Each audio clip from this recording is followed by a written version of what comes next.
So hello guys, after 1 year and 5 months and finally meron na tayong sahod sa YouTube and today kasi April 1st, hindi tayo April Fool's Day So this is an edited video pero ayan, nagtingin ako ng analytics ko and meron na tayong sweldo na $105 less taxes.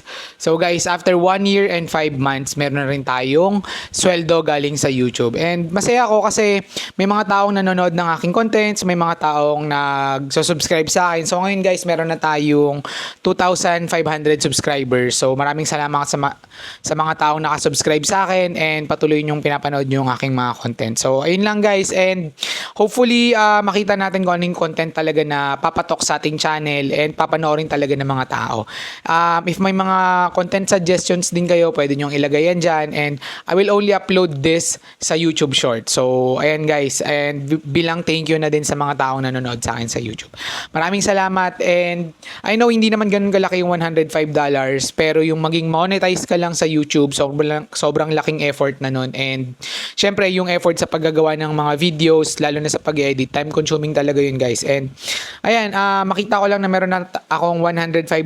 Masaya na ako dyan and yun nga lang may tax so di talaga mawala yun, pero anyway, update ko kayo sa mga susunod pa ng mga videos natin and thank you so much.